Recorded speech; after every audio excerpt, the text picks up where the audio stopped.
warahmatullahi wabarakatuh. Perkenalkan, saya atas nama Muhammad Rifki Mustaqim, NIM 152. Di sini saya akan menjelaskan dari pengertian gejala penyakit dan penyebab dari bayam Brazil. Bayam Brazil atau Alternanthera schizo adalah sayuran kaya nutrisi yang dapat dimakan mentah atau dimasak. Gejala yang menguning, suhu yang terlalu panas. Penyebab utama masalah ini termasuk penyiraman berlebihan, kekurangan cahaya, dan kepadatan tanaman yang terlalu tinggi yang dapat menyebabkan persaingan sumber daya.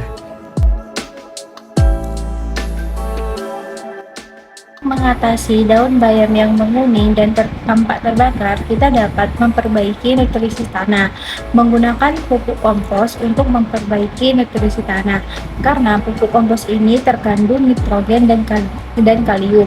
Salah satu yang menjadi daun pada tanaman terbakar itu adalah kekurangan nitrogen dan kekurangan kalium. Yang kedua itu mengatur penyiraman. Kelebihan air bisa menyebabkan akar busuk dan daun menguning.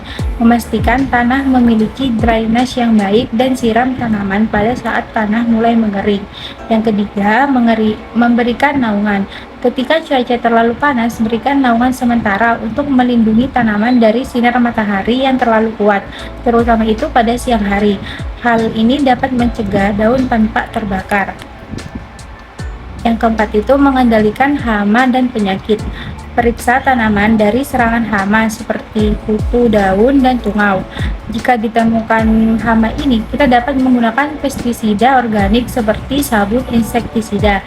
Sabun insektisida ini merupakan sabun yang dapat menyebabkan kematian tinggi pada hama. Yang kelima, periksa pH tanah. Memastikan pH tanah, karena pH tanah yang tidak sesuai dapat menghambat penyerapan nutrisi penting oleh tanaman.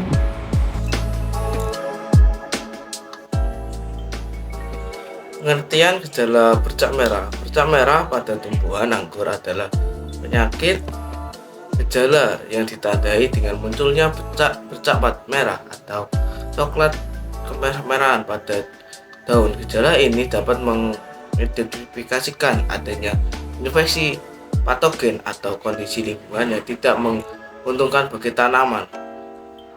Yaitu penyebabnya yaitu yang pertama yaitu kondisi lingkungan.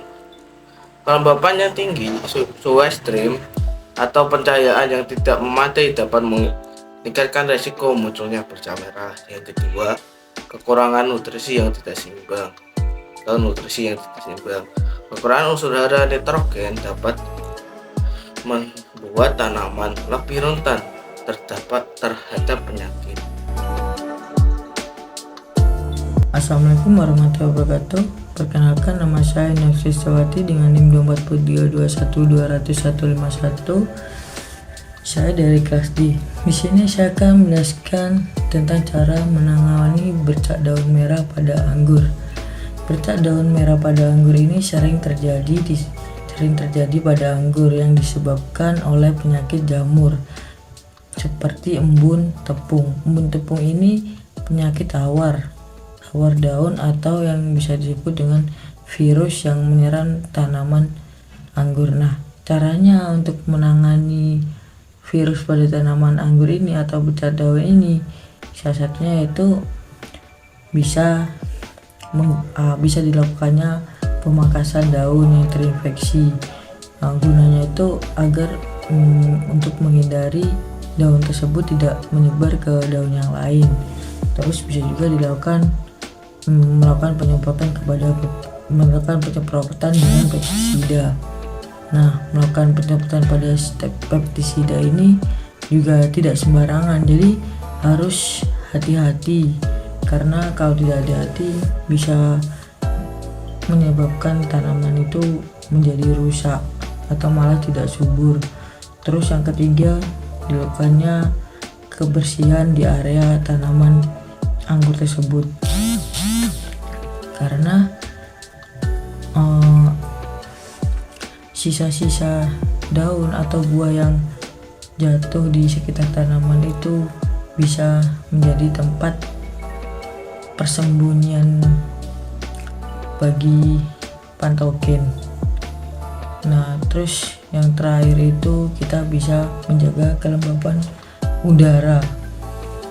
Pastikan tanaman tersebut itu mendapatkan sirkulasi udara yang baik dan hindari penyiraman yang berlebihan, karena penyiraman yang berlebihan ini bisa menyebabkan tanaman tersebut menjadi lembab dan bisa nantinya itu rusak kalau penyiramannya terlalu banyak.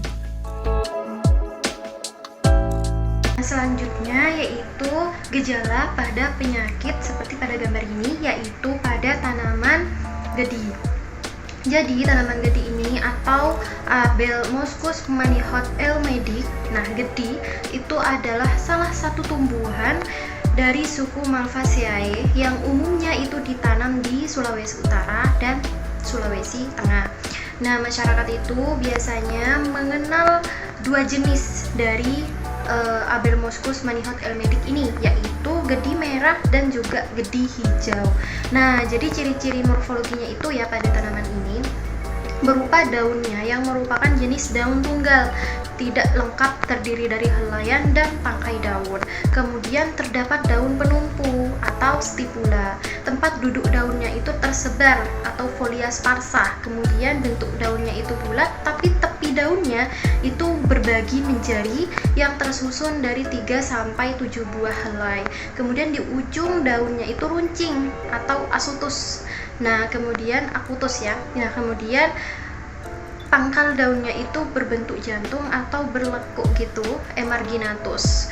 Kemudian permukaan daunnya itu berbulu, tapi bulunya itu halus atau filosus. Kemudian nih, tulang daunnya itu kalau gedi merah, tulang daunnya itu berwarna merah tua, sedangkan kalau yang gedi hijau dia tulangnya itu berwarna hijau muda. Nah, pada gambar ini merupakan gedi hijau. Nah, tanaman gedi ini pada saat siang hari daunnya itu menunduk, tapi dia akan membuka kembali jika sudah menjelang sore hari. Nah, lanjut ya, pada gejala yang menyerang pada tanaman ini seperti pada gambar itu tanamannya terlihat daunnya itu melengkung ke atas gitu, seperti ini ke atas, dan tidak normal lah, tidak seperti biasanya. Nah, jadi terjadinya daun yang melengkung ini salah satunya karena adanya serangan kutu kebul atau kutu putih pada tanaman, seperti itu. Terus apa sih kutu kebul atau kutu putih itu? Jadi kutu kebul atau kutu putih atau Bemisia tabaci adalah hama. Hama apa? Hama yang kecil seperti kutu ya, kutu kecil yang memakan, apa yang dimakan? Cairan getah tanaman dari floem gitu, yaitu pembuluh. Apa sih floem itu? Nah, floem itu adalah pembuluh yang mengangkut nutrisi, seperti itu.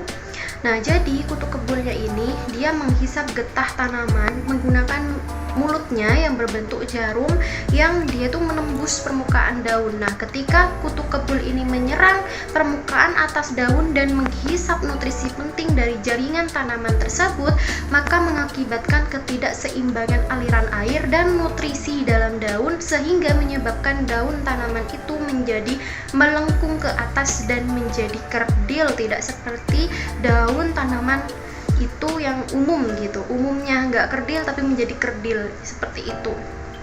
Nah, pada tanaman ini sendiri ya dapat dilihat tuh di gambarnya, di gambar ini, bahwa di situ terdapat tandanya. Selain di gejalanya juga terdapat tandanya, yaitu adanya serangan kutu kebul atau kutu putih dan juga serbuk putihnya kutu itu gitu. Jadi serbuk putih ini merupakan ciri khasnya dari kutu kebul begitu.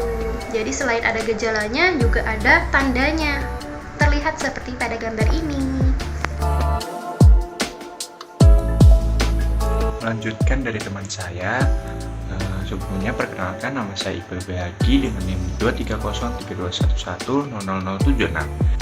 Di sini saya akan menjelaskan terkait cara mencegah dan mengatasi kutu kebul pada tanaman gedi. Cara mencegah mencegahnya bisa dengan cara pengendalian alami atau pengendalian hama kutu kebul secara alami. Nah, hal ini dapat dilakukan dengan cara memelihara kelestarian musuh alami dengan meminimalisir segala tindakan yang dapat membunuhnya. Populasi musuh alami kutu kebul yaitu predator dan parasitoid. Nah, yang kedua yaitu menanam tanaman penghalang. Nah, tujuannya menghalangi serangga vektor masuk ke tanaman budidaya utama. Biasanya tanaman yang digunakan yaitu jagung. Nah, yang terakhir yaitu melakukan rotasi tanaman. Tujuannya untuk menghentikan atau memutus siklus hidup hama kutu kebul. Atau nama latinnya yaitu Bemisia tabaci. Teknik pergiliran tanaman dilakukan dengan menanam tanaman yang bukan sejenis atau bukan tanaman inang kutu kebul. Cara ini cukup efektif untuk mengurangi populasi kutu kebul dan menghambat perkembangbiakannya. Sekian dari kelompok kami. Wassalamualaikum warahmatullahi wabarakatuh.